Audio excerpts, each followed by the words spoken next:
para o pessoal começar a entrar e já começamos.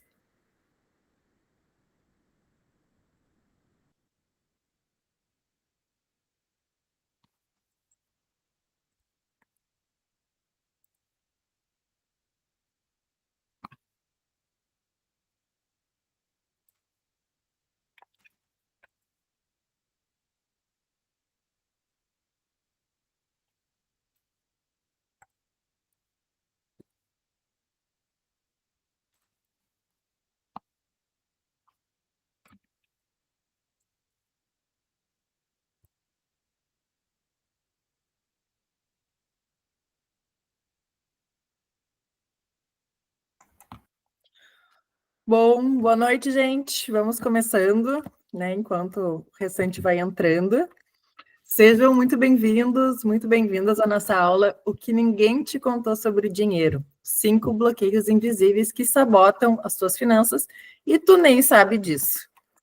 Antes que eu esqueça, o chat tá liberado, tá? Então mandem ali os comentários, as dúvidas, as reflexões.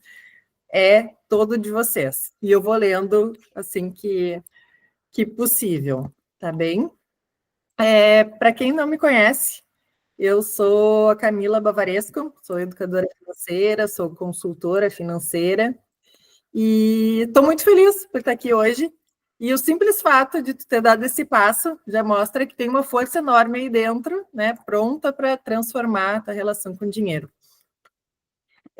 Eu trabalho com consultoria financeira há mais de 15 anos, e uma coisa que me intrigava muito no início era por que os clientes não faziam o que eles sabiam que tinham que fazer para ter uma vida financeira saudável e dormir em paz. E eles sempre me diziam, eu não consegui, eu não sei lidar com isso, eu nunca vou conseguir. E aquilo não fazia nenhum sentido na minha cabeça racional e lógica. E ao longo do tempo eu comecei a estudar outros fatores que poderiam afetar o comportamento financeiro das pessoas, além da educação financeira, do conhecimento puramente financeiro. E foi aí que o mundo se abriu na minha frente, assim, e tudo começou a fazer sentido.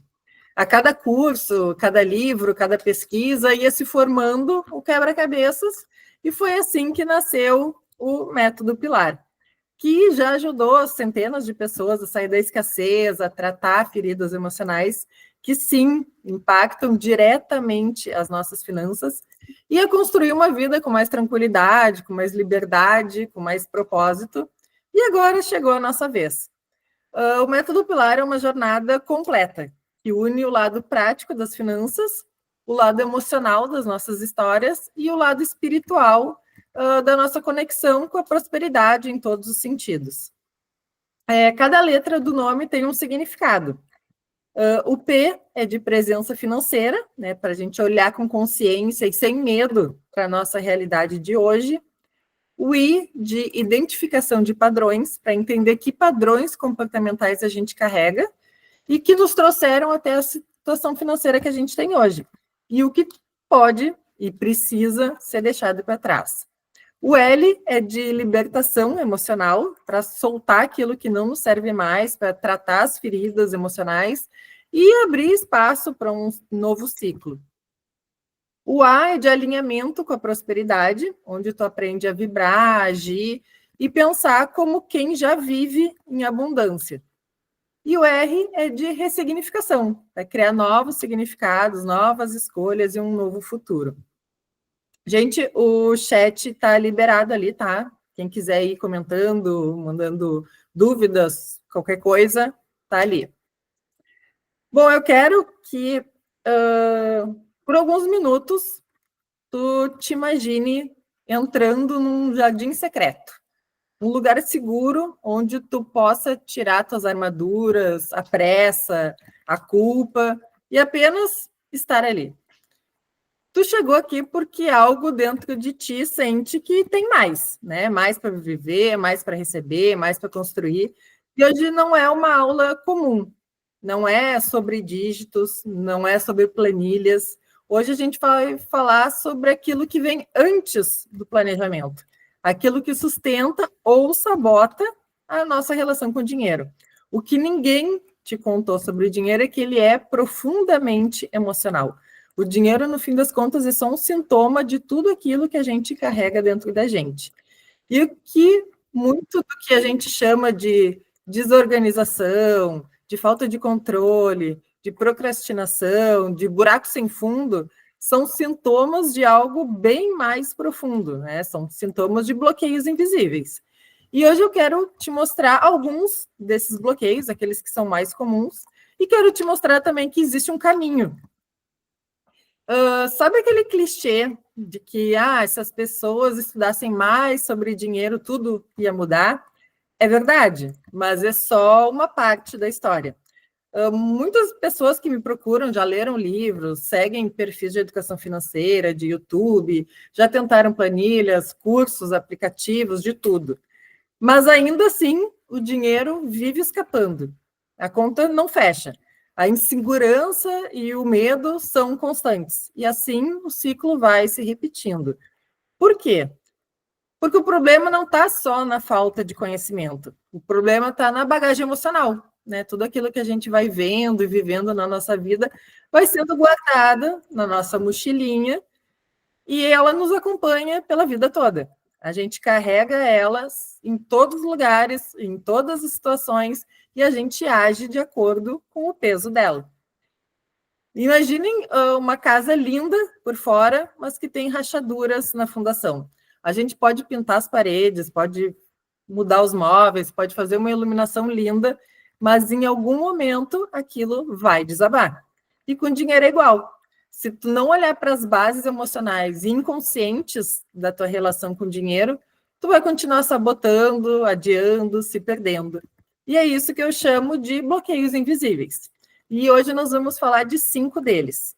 O primeiro é as feridas emocionais. Todo mundo, e quando eu digo todo mundo, é todo mundo mesmo, carrega uma ou mais feridas em maior ou menor grau. E quais são essas feridas? São 5, tá? É a ferida da rejeição, da humilhação, da injustiça, da traição e do abandono. E todas essas feridas moldam a nossa relação com o dinheiro. Não só com o dinheiro, mas aqui a gente vai focar nessa relação financeira. E essas feridas agem de forma inconsciente, moldando as suas decisões e travando a tua prosperidade de várias formas. Por exemplo, as feridas de rejeição e de injustiça podem te levar a se excluir de boas oportunidades, porque inconscientemente tu não quer correr o risco de ser rejeitada de novo. E quando a gente fala de ferida de rejeição, de abandono, não quer dizer que houve propriamente dito uma rejeição ou um abandono, foi abandonado pelos pais, abandonado pela família. Muitas vezes é uma outra situação que a pessoa, geralmente a criança, se sente abandonada. Não precisa ter tido efetivamente um abandono, mas sim uma sensação disso. E acaba criando aquela ferida que vai acompanhar. A ferida da traição, por exemplo, ela pode gerar desconfiança e o medo de investir ou de confiar em si mesma. Né? A ferida do abandono pode fazer tu sentir que sempre vai faltar alguma coisa ou alguém. E isso pode nos impedir de investir nos nossos sonhos e de nos comprometer com os nossos objetivos financeiros. A ferida da humilhação, por exemplo, pode nos levar a sentir vergonha ou culpa ao querer prosperar, fazendo a gente evitar se destacar ou até mesmo boicotar as nossas conquistas. E eu vou contar um exemplo real para vocês. Tive uma cliente, há um tempo, que não conseguia cobrar pelos serviços dela de uma forma justa. Ela cobrava bem menos que as outras pessoas que prestavam o mesmo serviço com a mesma qualidade. E ela sempre me dizia, fica caro para os outros, eu não posso cobrar tudo isso. E quando a gente foi investigar mais a fundo, a gente descobriu que aos 9 anos ela foi, em um dado momento, ridicularizada na escola por sonhar muito alto. E isso ativou a ferida da humilhação nela. E hoje, cobrar mais significa correr o risco de ser humilhada de novo. E o que ela fala é, eu não quero parecer gananciosa. E o que ela queria gritar bem alto é, eu não quero correr o risco de ser humilhada de novo. Só que ela nem sabe disso, né? É uma coisa muito interna. Imagina que a nossa alma tem pequenas feridas expostas. E todas têm, tá? Todas. Não tem nenhum alecrim dourado que não tenha. E toda vez que tu tenta crescer, tenta prosperar ou se destacar, vem o vento do julgamento, bate nessas feridas e tu recua. Reflitam aí, quando é que foi a primeira vez que tu te sentiu diminuído ou diminuída por querer mais? Quase todo mundo já passou por essa situação, de alguém nos diminuir quando a gente quer fazer mais, quer fazer diferente. Isso fez sentido para vocês? Vocês se enxergaram nisso? Me contem aí nos comentários. O segundo bloqueio invisível, do qual a gente vai falar hoje, são as lealdades familiares, inconscientes também. A gente vai olhar um pouco mais profundamente para a nossa vida, além da nossa história pessoal. A verdade é que muitas das nossas decisões financeiras, ou a dificuldade em tomar elas, não começaram com a gente. Elas têm raízes profundas que vêm lá da nossa ancestralidade. Sabe aquele medo de ficar sem dinheiro, mesmo quando está tudo bem? Ou aquela culpa por querer prosperar, como se estivesse traindo alguém? Muitas vezes isso vem de histórias que os nossos avós, bisavós, até tataravós viveram, né? Histórias de escassez, de guerra, de fuga, de abandono, de falências, de brigas de família, e tudo isso vai sendo transmitido energeticamente e emocionalmente para as próximas gerações. E a gente muitas vezes repete esses padrões financeiros da família por lealdade, mesmo que inconscientemente. Se a tua mãe, por exemplo, passou a vida sofrendo com dívidas, talvez tu não te permita ter estabilidade por medo de ser diferente ou melhor do que ela. Se o teu pai era trabalhador, mas vivia no aperto, talvez tu ache que conforto é pecado e faz de tudo para passar longe dele. Se teu pai faliu, tu pode considerar traição, prosperar e ser bem-sucedida, né? Parece que tu vai estar boicotando. Lembrando que isso não é intencional, né, gente? É tudo inconsciente, não é uma decisão racional. Uma outra cliente que eu atendi recentemente cresceu ouvindo a mãe dizer que rico não vai para o céu. Adivinhe o que aconteceu? Hoje, cada vez que ela começa a prosperar, surge uma culpa enorme. Ela inconscientemente associa a riqueza à perda de valores. E ela faz o quê? Se livra do dinheiro rapidinho. Afinal, ela quer ir para o céu, então ela não pode ser rica. O que ela fala é que na minha família ninguém prosperou e eu não sou a primeira que vai conseguir. E o que ela queria dizer bem alto era: não acho justo eu ser mais do que os meus pais. E quando a gente honra a nossa ancestralidade com consciência, a gente não precisa mais repetir os mesmos padrões para pertencer. A gente pode libertar os nossos antepassados e também os nossos descendentes dessas amarras invisíveis. Certo? Alguém se identificou aí? Bom, podem ir mandando nos comentários ali que eu vou lendo. O terceiro bloqueio invisível que a gente vai falar hoje são as crenças de merecimento. Esse bloqueio é bem silencioso, mas ele tem um poder enorme. As pessoas com esse bloqueio se sentem desconfortáveis com o excesso, com o luxo, com o prazer, com o autocuidado. Acham que não merecem ter mais do que o mínimo. E se tu não acredita que merece prosperar, isso vai afetar diretamente a tua capacidade de atrair e principalmente de manter o dinheiro. Muitas pessoas carregam crenças de merecimento negativo, que podem ter origem em experiências de rejeição, de abandonos ou de outros traumas. Quando alguém não se sente merecedor de uma vida financeira próspera, acaba sabotando as oportunidades que vão surgindo ao longo da vida. Afinal, ela não merece ter algo melhor. E as pessoas não conseguem entender por que está todo mundo bem financeiramente e ela não. Um exemplo de discurso de não merecimento é aquele clássico: eu não mereço ganhar mais, porque a minha família sempre viveu com pouco e todo mundo sobreviveu, tá tudo certo. Lembrando que a prosperidade é um direito de qualquer um mesmo. A gente só precisa estar aberto e permitir que isso aconteça. E para isso a gente tem que entender e reconhecer o que vem nos travando. E lembrando também que isso tudo é um processo inconsciente. Então, nem sempre a gente percebe que a gente pensa assim e que a gente age assim. E aí eu vou contar para vocês um outro exemplo real de uma cliente que era uma mulher brilhante, assim, tinha um ótimo salário, super incrível, assim. E ela sempre dizia: eu só quero o suficiente para viver, eu não quero ser rica. E aí, investigando, ela se deu conta que tinha medo de se tornar uma pessoa arrogante se ela prosperasse. E aí, a crença era: quem tem muito vira alguém ruim. E aí, o que ela fala? Eu não preciso de muito para ser feliz. Mas o que ela gostaria de dizer, se ela tivesse consciência, é: eu não fiz nada de bom para merecer ter dinheiro. É como se a vida fosse um banquete, mas tu te contentasse com algumas migalhas por medo de parecer arrogante ou medo de ser ingrata. E aí eu quero que vocês pensem por um minutinho, o que tu sente quando imagina ter muito mais dinheiro do que efetivamente precisa para sobreviver? Pensem aí e me contem.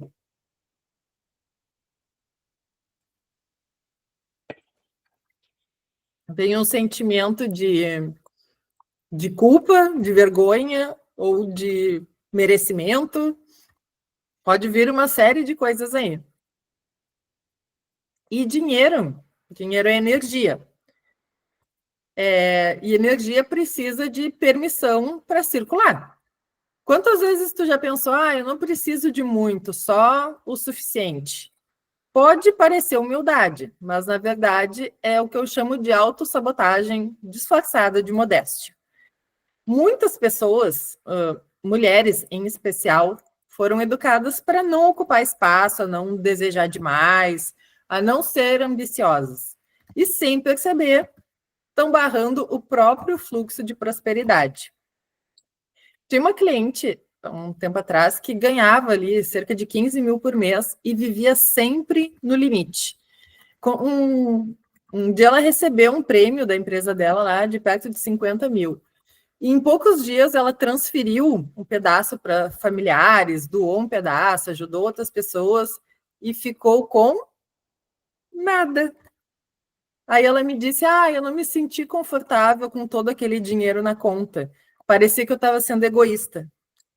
Isso é a crença de merecimento em ação, ou melhor, da falta de merecimento. E algumas frases comuns para a gente identificar esse tipo de crença é: eu não quero parecer gananciosa, eu só quero o básico. Tem gente passando fome, como é que eu vou querer mais do que eu já tenho? E imaginem que o universo é uma represa cheia de água, abundante. Se tu constrói comportamentos de não merecimento, é como se vivesse com um balde furado. Ele enche e esvazia, enche e esvazia. E, ou seja, nunca consegue manter nada. E o problema não é a falta de água, é o furo que está nele, o furo interno. Agora, eu vou pedir, enquanto eu leio aqui os comentários, que vocês fechem os olhos por um momento e se imaginem com 200 mil sobrando na conta. E aí eu quero que vocês pensem e me contem depois se vocês se sentem em paz com isso ou se vem uma sensação de culpa, de medo, de dúvida, de vergonha, enfim. Tá? Fechem os olhos aí e me contem.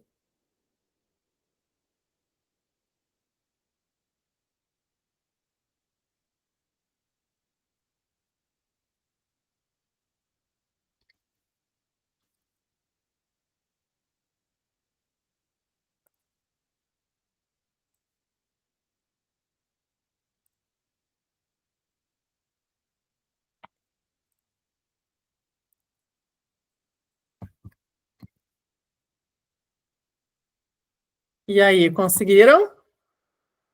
O que veio na mente? Veio paz ou veio 200 mil em conta? Sinto paz em não precisar contar as moedas. Ótimo.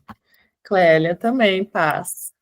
Muito bom. É exatamente isso. A gente tem que estar em paz com dinheiro sobrando. E, pasmem, muita gente não fica em paz com isso. Pelo contrário, faz como essa cliente que eu comentei agora, dá um jeito de se livrar dele. Óbvio que não conscientemente, não é uma decisão racional. Vou me livrar desse dinheiro. Não. Mas, aos poucos, ele vai indo e, quando vê, já foi. Muito bem. E a bagunça financeira geralmente reflete uma bagunça interna, né? As contas atrasadas, o extrato sem olhar, decisões adiadas, tudo isso é um espelho do caos emocional, né? Tinha uma cliente que vivia dizendo: ah, minha vida é uma loucura, a casa dela era bagunçada, a rotina era totalmente instável, a mente dela era super acelerada, e claro, o dinheiro vivia nesse caos também. E aí, o que ela falava, né? Eu não tenho tempo de olhar para isso agora. Mas o que ela deveria dizer é: eu não quero mexer nisso, porque eu vou ter que mudar algumas coisas na minha vida com as quais eu não estou confortável, mas elas estão ali há tanto tempo que eu já me acostumei. E de repente está num quarto escuro e desorganizado, o dinheiro vai se perder ali dentro. Então, primeiro a gente precisa acender a luz. Como é que está a gaveta de vocês, a agenda e a mente ultimamente? Né? Se a tua vida está uma bagunça, as tuas finanças vão estar também. Não existe estabilidade financeira sem estrutura interna. E a desorganização financeira raramente é sob preguiça, ou sob desleixo, ou sob desconhecimento. Geralmente é um reflexo emocional e energético da nossa mente. Tinha uma cliente que era super inteligente, mas ela sempre me dizia: Camila, eu não consigo me organizar. E aí a gente descobriu, né, investigando, que na infância ela vivia com pais alcoólatras. E assim, a vida era muito caótica. Tinha contas vencidas, bagunça em casa, aquele medo constante. E o cérebro dela associou a desorganização com um lar, com a família, com amor, enfim. E mesmo adulta, ela repetia esse caos porque era o que ela conhecia, era onde ela se sentia confortável. Então a gente tem que botar uma luz muito grande na nossa história. Onde é que eu fui adquirindo toda essa bagagem emocional que eu tenho hoje? Algumas frases, né, mais comuns desse tipo de comportamento é: eu sou péssima com números, eu sempre me perco com os boletos, eu não consigo manter uma planilha por mais de 3 dias. Pensem numa casa com goteira. Tu pode colocar balde, pode limpar o chão, mas se não arrumar o telhado, a bagunça volta, né? E aí vamos falar de um outro bloqueio invisível, que é o termostato financeiro. O termostato financeiro é o nível de dinheiro com o qual tu te sente segura financeiramente. Aliás, emocionalmente. É como se alguém tivesse programado o teu termostato para um certo nível de dinheiro, por exemplo, 20 graus de riqueza, né, digamos. E toda vez que tu tenta subir, o sistema liga o ar-condicionado para resfriar e voltar para os 20 graus. Esse é o termostato de dinheiro. Então, a gente pode estar programada para suportar só uma determinada temperatura, entre aspas, de dinheiro. Tu pode até tentar aumentar, mas aí aumentou um pouco, o sistema liga o ar-condicionado para baixar a temperatura de novo. E quando o nível de dinheiro passa do suportado pelo termostato, a nossa mente passa a agir para sabotar o que passa do nível de conforto emocional. E aí a gente gasta, a gente perde, a gente dá um jeito de se livrar do dinheiro. E esse bloqueio é sobre limite interno, né? O nosso inconsciente tem um teto de quanto é seguro ter ou ganhar. E se ultrapassa, tu te sabota para voltar àquele nível de dinheiro conhecido. Há pouco tempo, uma cliente fechou um contrato super bom, assim, que ela queria há muito tempo. E ela ganhou 25 mil reais no mês. Em menos de 15 dias, ela gastou tudo em compras e fez um empréstimo para um familiar, que ela sabia que nunca ia pagar ela. E depois ela me disse, eu gastei tudo e eu nem sei como. Quem já fez isso, né? Pode ter sido o termostato funcionando, né? O sistema interno voltou ao ponto habitual. Não é normal tu ganhar 25 mil. Larga esse dinheiro aí, volta para o teu número, porque esse aqui não te pertence. E o inconsciente é como o controle de temperatura do ar-condicionado. Se tu está acostumado com 22 graus, não vai saber lidar com 30 graus sem entrar em pane. A nossa mente está sempre tentando nos sabotar. Lembrem que a gente só sustenta o padrão de vida que a gente acredita merecer. E a gente precisa tratar, entender a nossa mente, entender como ela nos sabota, para que a gente não caia na sabotagem dela. O que essa cliente falava? Eu sempre que eu ganho mais, acontece alguma coisa que eu acabo tendo que gastar. E o que é, na verdade? Eu não me sinto à vontade tendo mais dinheiro do que eu fui habituada. Esta é a grande verdade. Teve uma outra cliente também que dobrou a renda dela com um novo projeto que ela tirou do papel com muito esforço. Mas logo em seguida quebrou o carro, teve outros imprevistos, e aí ela me disse, Camila, parece que o universo está me punindo por estar ganhando bem. Mas o universo não pune. O que acontece é que quando tu não te sente confortável com mais, tu te ajusta para menos. E tudo que está ao teu redor colabora para isso. Quais são aquelas frases mais comuns disso, assim? Toda vez que eu ganho mais, alguma coisa acontece. É como se o dinheiro desaparecesse da minha mão. Eu ganhei um dinheiro e já gastei tudo, não sei nem como. Isso eu ouço frequentemente. E tudo que a gente faz com dinheiro, tanto guardar, gastar, evitar, acumular, esconder, sabotar, não é aleatório. Né? Por trás de cada comportamento financeiro tem uma crença enraizada, muitas vezes invisível, né? Herdada da infância, da família, da cultura, de todas as experiências que tu viveu. E enquanto tu não mudar tuas crenças, vai continuar repetindo padrões, mesmo que mude a planilha, que mude o salário, que mude o banco. E crenças são verdades subjetivas que a gente internalizou como absolutas, viraram verdades absolutas para nós. Elas são como o sistema operacional da nossa mente. Elas comandam as nossas decisões sem que a gente perceba. E sim, as crenças são autorrealizáveis. Tudo que a gente acredita se torna realidade, porque a gente inconscientemente cria situações que validam o que a gente já acredita. E aí a gente passa a acreditar mais ainda. E isso serve para tudo, não só para dinheiro, tá?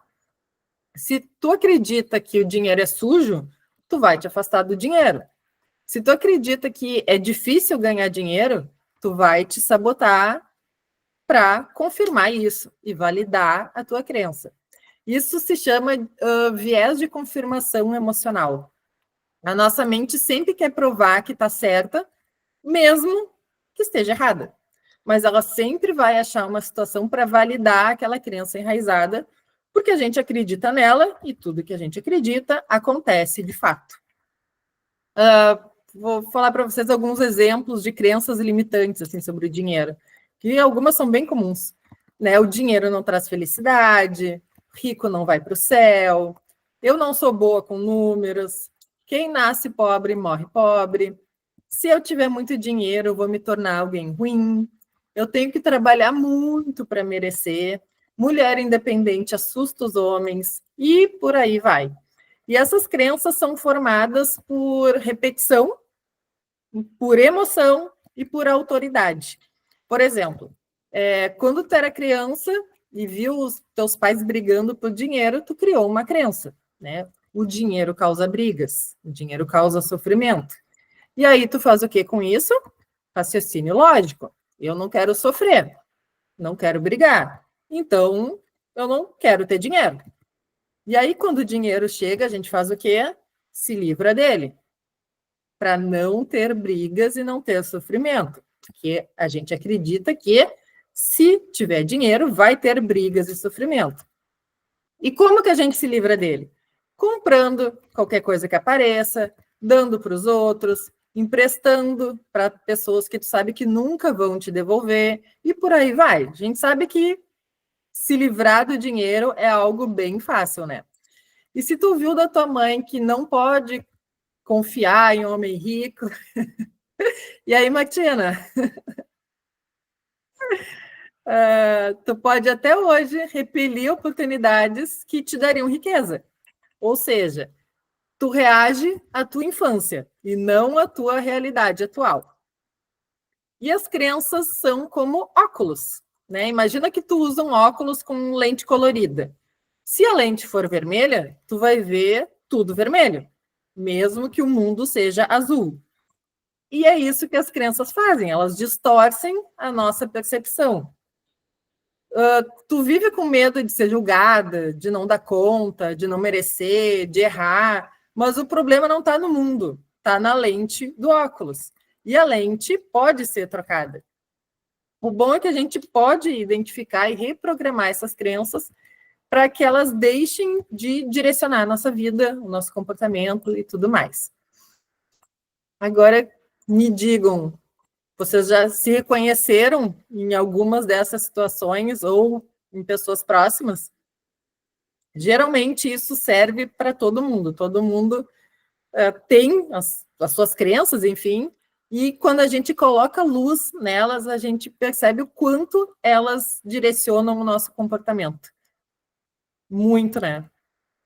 E esses bloqueios não são culpa nossa, né? Culpa de ninguém. Elas foram construídas ao longo de anos por dores, por histórias, por exemplos. Às vezes a gente, na infância, ouviu uma conversa pela metade de pais, de outros familiares, e a gente já criou uma crença baseada naquilo ali, que a gente não tem nem ideia que está dentro da gente até hoje. Mas nós, agora, como adultos, a gente tem uma escolha, né? A gente pode continuar repetindo e sofrendo por dinheiro, ou iniciar uma jornada de libertação disso e de prosperidade. Faz sentido? Muito bem. Bom,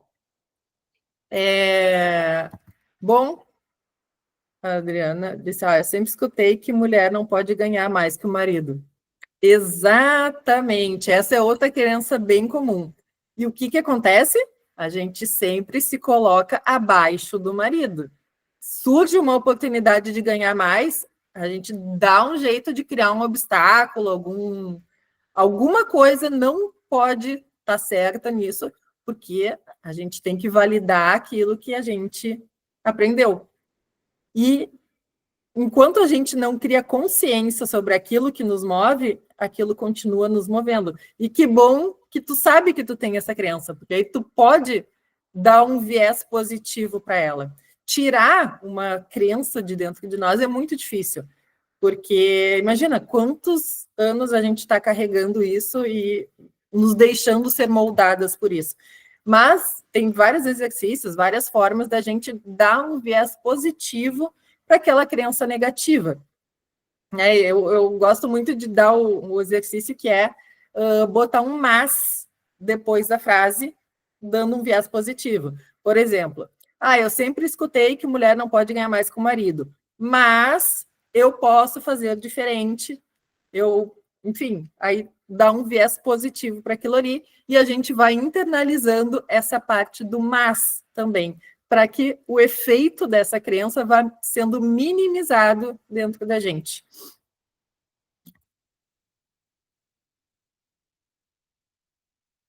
A Marla quer falar sobre a crença do endividamento. Pode mandar aqui no chat, Marla, que a gente fala mais. Bom, gente, é muita... Assim, a gente falou de 5 bloqueios aqui, que são aqueles mais comuns, mas tem várias outras coisas que a gente vai adquirindo ao longo da vida e de outras vidas, né? Até da ancestralidade e tudo mais. E tem várias pesquisas que comprovam já que a gente carrega isso no DNA mesmo. Então, assim, mas tem como reprogramar? Tem. Essa é a parte boa, é por isso que eu estou falando disso aqui, porque a gente não precisa conviver com isso o resto da vida. A gente pode entender por que a gente não prospera, por que a gente não consegue manter dinheiro, por que a gente está sempre criando um caos financeiro. A Marla falou ali, quando a gente acredita que está sempre endividada, que sempre retorna. Tu fala em relação a dívidas financeiras mesmo ou dívidas em relação a outras pessoas, se sentindo em dívida com alguém? Conta aí mais pra gente. E assim, tem um mundo que está por trás do dinheiro, né? A gente tem que ir criando consciência para que a gente possa ir reprogramando e tendo uma vida melhor. Quando a gente que sempre dívidas financeiras. É aquela questão, a mesma coisa das crenças, né? Tudo aquilo que a gente acredita, a gente dá um jeito de se tornar realidade. Tudo, absolutamente tudo. E com as dívidas não é diferente, né? Se eu cresci numa família que vivia nesse caos financeiro e eu acredito que esse é o normal, eu vou fazer isso se tornar sempre a minha vida. Eu vou reclamar, vou achar ruim, mas vou continuar fazendo isso porque é isso que eu conheço. Eu cresci na família do carnê e do empréstimo. É sobre isso. E aí a gente vai repetindo esse padrão até o dia que a gente resolve que, não, tá, agora eu não quero mais. O que está por trás disso? O que eu preciso reprogramar? Porque a vida da minha família não precisa ser a minha. E eu não quero que essa vida seja dos meus filhos e dos meus netos. E enquanto alguém não barra isso, isso vai passando de geração em geração. Tanto é que a gente repete padrões de comportamento de ancestrais que a gente sequer conheceu, de tataravô, enfim, pessoas de outras gerações bem longe, que a gente não sabe geralmente muito da vida, mas quando a gente vai investigar, a gente vê que a gente repete. Então, isso é muito sério, assim. Isso é realmente muito sério. Bom, gente, estou aberta aqui para dúvidas, para comentários, qualquer coisa, né? A gente conseguir falar um pouco, claro que tem um mundo, poderia ficar aqui 7 dias falando sem parar sobre esses assuntos, né? Mas acho que já foi bastante informação, foi uma jornada intensa e tal, muitas fichas caindo, né? E aqui foi só o começo, tem muito pela frente ainda. E antes de encerrar, eu queria dizer que tu merece viver com abundância, tu merece sentir paz ao olhar para tua conta, tu merece viver com liberdade. E foi por isso, né, que hoje não, né, já faz um tempo que eu criei, mas lanço hoje uma mentoria online, né, do Método Pilar, que é um caminho completo, assim, e transformador, que já ajudou muita gente a sair da escassez emocionais e financeira e entrar num novo ciclo de segurança e abundância. E são aulas gravadas, tá, que vão te ajudar a descobrir e reprogramar os seus bloqueios invisíveis, organizar o dinheiro de uma forma mais leve e eficiente e criar uma vida com liberdade, com conforto, com paz. Porque, na verdade, a gente não precisa de mais um curso, né? A gente precisa de alguém que olhe e diga, tá, vamos descobrir juntos onde está o nó e desatar ele com consciência, com estratégia e tudo mais. E, como o lançamento é hoje, e está sendo para vocês aqui, um lançamento bem pequeno, eu estou oferecendo 50% de desconto para quem quiser se inscrever hoje, né? E aí fica menos, né? Dá para dividir lá em 12 vezes de R$ 30, né? Menos do que aquela passadinha na cafeteria.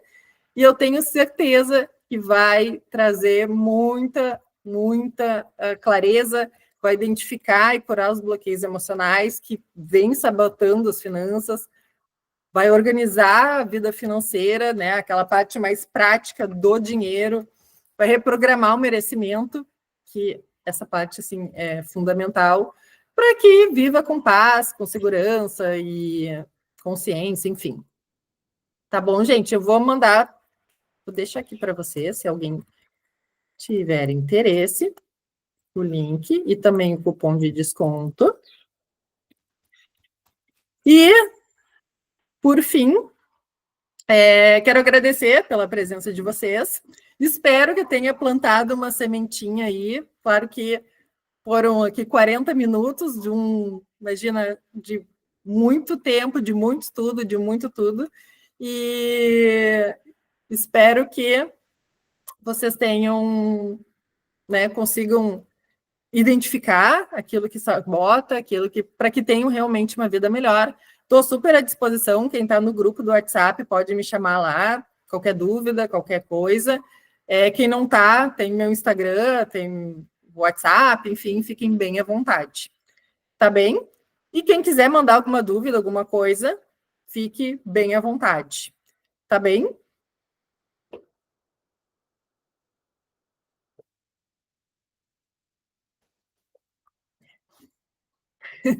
Então, tá, gente. Obrigada, boa noite e adorei estar aqui com vocês hoje. Tchau, tchau.